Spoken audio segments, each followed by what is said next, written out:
Cuk waaw toog leen foofu di wax rek aku Cuk waaw ne prêt de maanaam ba may ñëw saak laa fi àndaale woon saak ak ay sama saaga ngi bii laa fi duggee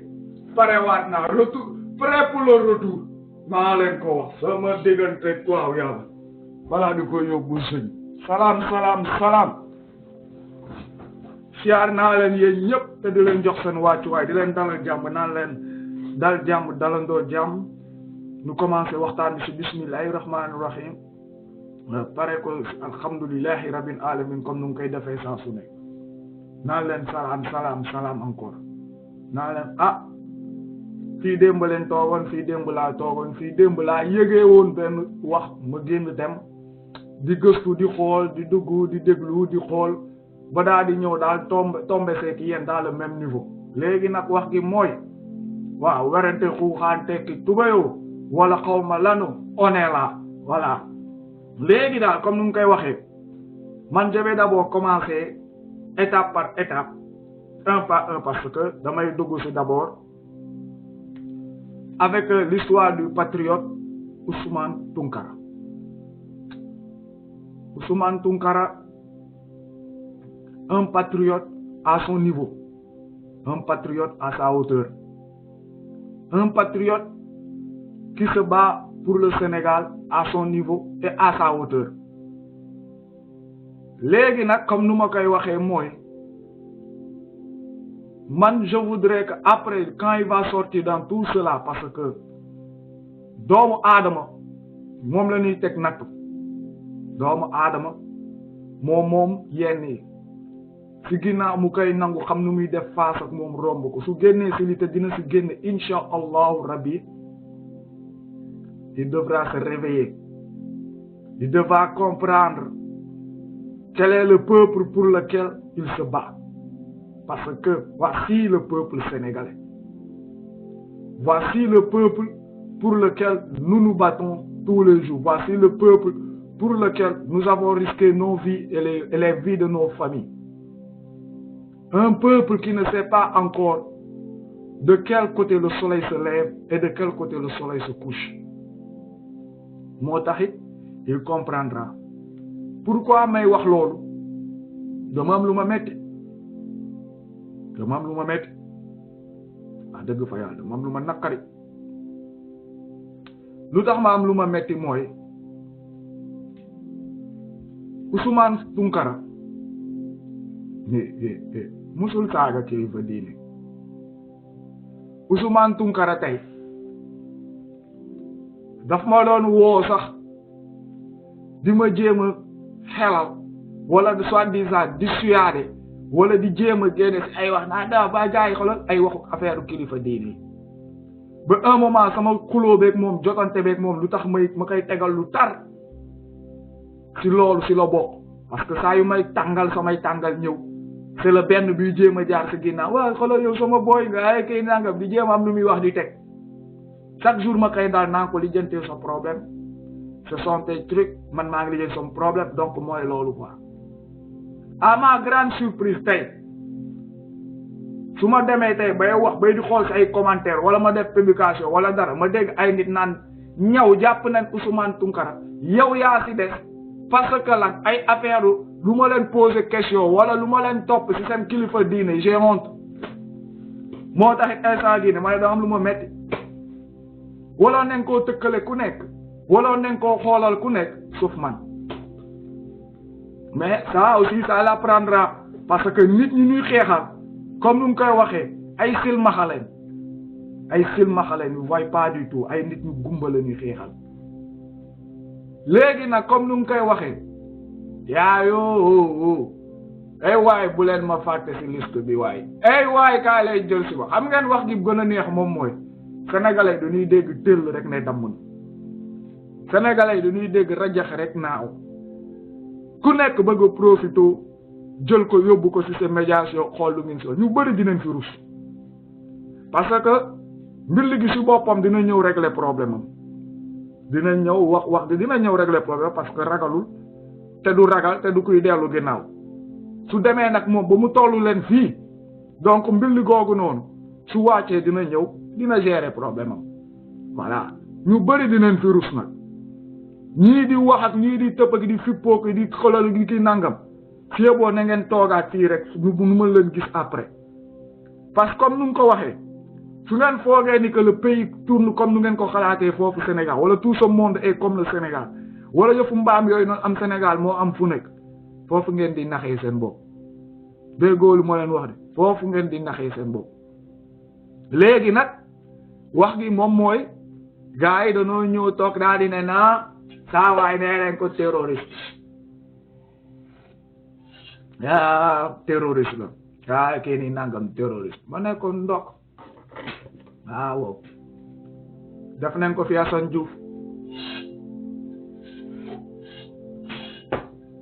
même nguur gi waaw tey suñ ko defaatee du lu bees et encore une fois pare gunu de dinañ ko defaat keneen démb leen si pa donc ça veut dire que fen tuumaal duul sosal nguur gi nii toog tàmb na ko fii leen dàq ji Karim Wade daa sàcc 2000 milliards daa sàcc xasu dëkk bi daa sàcc kii du koy audit ba fin bu génnee yàq si xaalis bu bëri kenn gisul muy duuli neen sosal fii leen jàpp Khalifa Sall aussi 93 milliards xaw ma ñaat milliards teg ko sa ginnaawam tëj ko kaso génneewaat gisuñu milliards yi donc mu nekkaat encore duul sosal donc nguur gi nii toog si loolu la toogee ba mu nekkee fii ba léegi si loolu lay jaayee doole ni ñekki jaay léegi nag comme ni ma koy waxee man je ne suis pas là à tourner à demi mesure wala demi pause suñu yebee ñun ñoo tax ñu yeb ñun ñoo yeblu suñu bopp nguur gi su demee ba joxuñu respect nguur gi su ñëwee ba xam ni que yii nii la teg suñu kaw parce que ñun ñoo ko tegalul les points sur les i lu ñu commencé woon waxoon naa leen ko walul arrêté su arrêté fii lay mujj su arrêté si lii lay mujj waxoon naa leen tout dernièrement ba affaire bi di arrêté ne leen xaar leen son retour va être vraiment difficile nee naa leen Macky Sall mbaam la parce que lu tax day faywante te doomu xaram te xamul négocier kenn bëggul dégg voici le retour après tout le calme waaw parce que lu tax da ngeen déglu benn doomu xaraamu xalif bu ñëw toog léegi nee na daa ñaan noonu bàyyi ngeen ça va vous coûter ça et ça va coûter à tout le monde ba pare nee na ñaata la jox famille wu sinistré yi 50 millions 50 millions divisé par 12 ay waay la vie des gens l'avenir leur parents léegi ñun ñuy laaj ñun moutarde boobu noonu joxe 50 millions ba mu ne xaalisam la jël pour dem dimbali fan la jëlee 50 millions ba liggéey la mën a def ak ba liggéey lay def bu ko may 50 millions fu mu jëlee xaalis loolay wax gi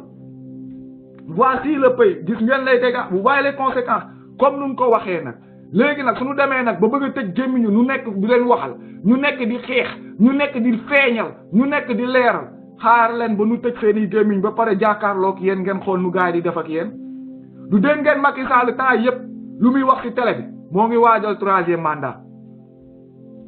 bu 3e mandat bi lay waajal moo tax instant bii nii bëggul ku nekk ci diggante bi toog wala ku nekk ci diggante bi am lu muy wax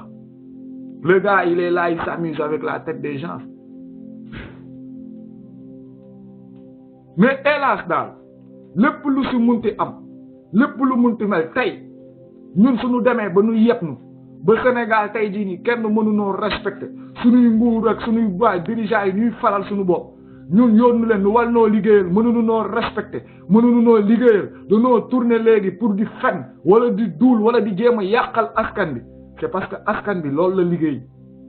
uude nu mu la gisee la lay ëwalee askan bi loolu la liggéey léegi nag man comme nu ma koy waxee heure dee su jotee wala heure sànjaafu su jotee ku deewul doogor man nag comme nu ma ko waxee su ngeen gaawul ñëw jël si ma tamit boole ma si liste bi am na koo xam ne dinaa ko gaañ balaa ngeen may jël si parce que temps yi nii moutarde laa langal buum bi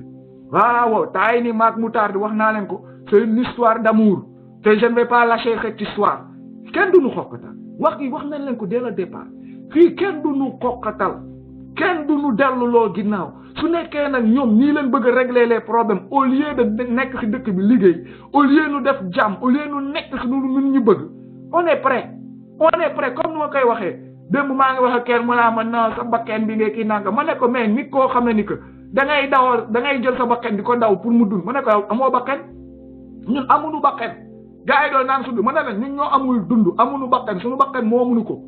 suñu bakken doona foog pour nu mën koo sax mu jag mu am na mu mel foog nuy daw génn suñu dëkk daw topp dëkk bi di daw pour nu mën a am au moins benn balance ci suñu vie benn balance quoi yéen comprendre suñuy léegi bakken boobu noonu tey loo koy daw mu yow moomoo sa bopp yow mënoo lekkal sa bopp muy ki soo jógee ñu naan mën na leen non instant gii nii deewoo ko gën asaaloo su doon loolu noonu yonente gi tey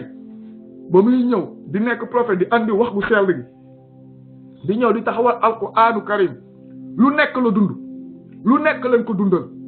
lu nekk lu ne def na mais heure taxaw ba mu jotee yàlla da ko ne jëlal armes yi xolal nga woo gaay ngeen dem xam defante yàlla newu ko toogal nga xaar affaire yi dina matal boppam am na heure goo xam ne dañuy jël armes yi dem defante ba fu mu yem neex nen nu woo terroriste nu ñëpp ay tuwaay nen nu woo terroriste su nekkee xeexal sa bakkan mooy terroriste su nekkee xeexal sa ëllëg mooy terroriste man bëgg naa nen ma boole si liste bi maa ne tuunu nday Macky Sall ak ay njoñam ñëpp leen wala kat seen cottu ndey maa ko wax nen ma boole si liste bi je réitère encore mes mots Macky Sall ak nguuram ak képp ku ànd ak moom képp ku koy soutenir képp ku nekk si ginnaawam seen tuunu digg lëfal ndey